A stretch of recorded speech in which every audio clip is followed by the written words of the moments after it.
Stone Cold Prose, building better words. Motivation. It's become an industry in this country. Motivational speakers, books, and podcasts on how to get motivated, how to stay motivated, how to regain your motivation when you have lost it are everywhere. Everywhere. A lot of people will tell you that motivation is the key to life, the key to success, the key to happiness. Well, I'm here to tell you that that is bullshit. Hi guys, welcome back to Stone Cold Prose, where we build better words, better thoughts, and better men. I'm Miles Watson, novelist and author of numerous award-winning series, including Cage Life, Sinner's Cross, and The Chronicles of Magnus. I worked in Hollywood for 12 years, law enforcement for another 10, and now I break it all down and build it back better. So, let's get into this.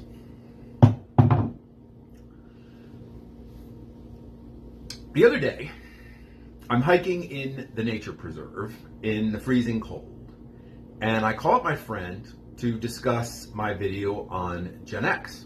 Check it out, if you like. He said, I was looking at your channel, and I see you do a long-form video every week, shorts every day, and you've got videos scheduled to come out all the way into February. How do you motivate yourself to do this when you're already writing and working and all the rest of it? How do you stay motivated? And I thought about it for a second and I said, I don't. I have no motivation. I got no motivation for writing. I've got no motivation for a YouTube channel. I've got no motivation to be out there hiking when it was 19 degrees. I don't use motivation. I don't need it.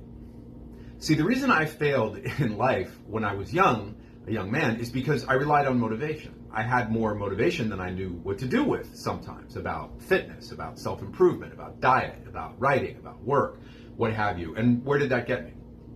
Nowhere. Absolutely nowhere. I could never stick with anything, never finish anything. The whole motivational business is a bit of a racket in the sense that motivation is bullshit. What you need is discipline, not motivation. I wasn't out in the nature preserve freezing my ass off and dodging killer bear attacks because I felt motivated to be there. I didn't do my isometric calisthenic routine or my stretching routines when I got back because I felt motivated to do them. I won't sit at my computer here for hours today writing scripts for the YouTube channel or working on my latest novel because of motivation. I'll do it because of discipline.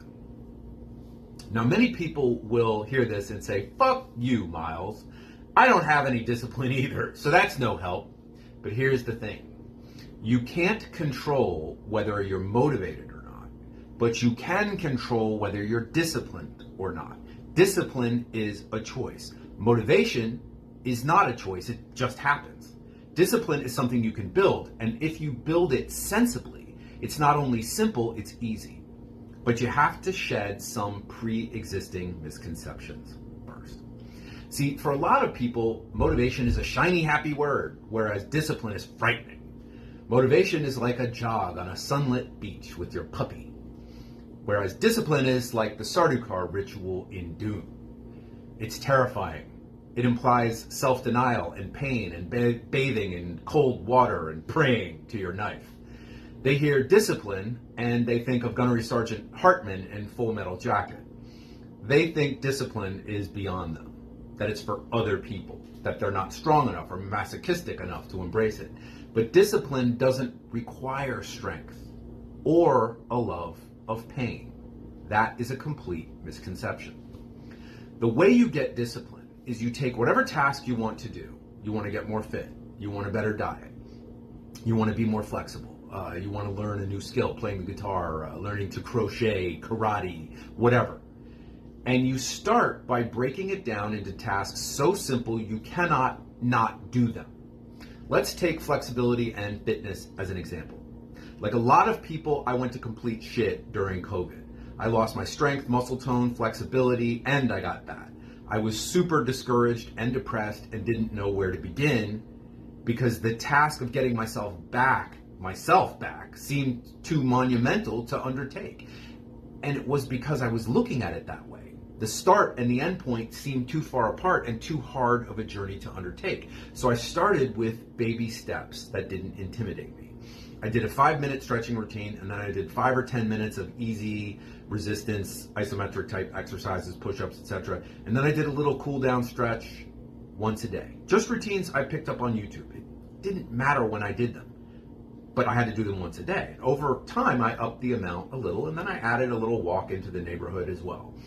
And of course, this actually did little for me exercise-wise. That wasn't the point. The point was to focus on making exercise a habit.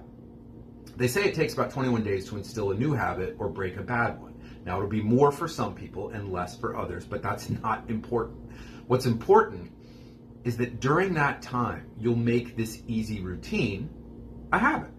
And guess what discipline really is? Well, the philosophical definition of discipline is that it's modern civilized man's means of staying in contact with the pain we need to grow as human beings. But the practical definition is that discipline is routine and habit. Positive routine and habit. You train yourself to do it until you can't not do it. My little neighborhood walks became walks on the local trail and then hikes in the woods, now sometimes 5 miles or more. I didn't want to do the hike in the nature preserve in the freezing cold yesterday, but I literally couldn't not go. My body has been trained to expect a certain amount of exercise every day, and it won't let me relax until I get it. So I'm on automatic pilot. It doesn't require thought or effort. And getting to that point is so easy if you just pace yourself. You start with the easy routine, so easy you're disappointed when it's over because you were actually ready to do a little bit more. And then at your own pace, you increase what you do. You add to the routine. See, self-discipline is like architecture. It's a foundation you build first, right?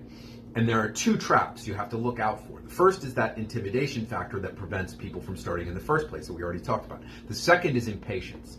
Many who do start often fail because they're so impatient to get results that they take on too much too soon. You've probably experienced this with diets or gym memberships or guitar lessons or what have you. You rushed into it before you'd built a proper foundation, and then you ended up quitting. Impatience is the curse of modern society, where we're wired to expect instant results. The way we rewire ourselves is by adjusting the definition of results so impatience actually works for us. We start with goals so easy, we're almost disappointed when we hit them, so we naturally add a few things to the mix. And we build that habit, that foundation, that architecture. That way, when life intervenes and we have to miss a day or two because of a cold or a sprained leg or a trip, it's not discouraging because our habit is set, and it would take weeks and weeks to break that habit. See how that works?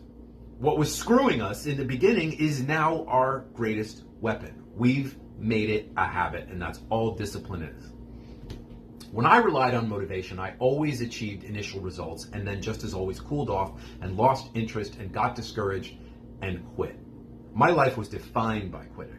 Take writing, for example. I published my first short story at the age of 17. It was 20 years before I published anything else. It wasn't for lack of desire. During that time, I started about 100 writing projects. I didn't even finish 10% of them. I always lost my motivation, and I had no discipline to carry me the rest of the way, past the point where motivation inevitably burns out. One day I realized my business model for life wasn't working, so I changed it. I started setting daily goals that fed into weekly goals, that fed into monthly goals, that fed into projected outcomes. I started so small I couldn't lose. Just write a few sentences every day, 5, 10, whatever. Then I got tired of winning on easy mode and I made things a little harder and produced more, until producing became a habit I couldn't break. Between 1990 and 2015, I published exactly 2 short stories. Since 2016, I've published 5 novels, 6 novellas, and a short story collection, and won about 20 writing awards. I keep winning writing awards, so this isn't even current. I've also started this YouTube channel in which I drop scripted content once a week and shorts every single day, plus some unscripted content. And I watch my diet and I work out twice a day because I'm still 10 to 12 pounds from where I really want to be. And this, with all the other obligations of life on my shoulders that you have, work, groceries, errands, friends, family, all that, I do all of this in spite of that. It's possible because I stopped relying on motivation.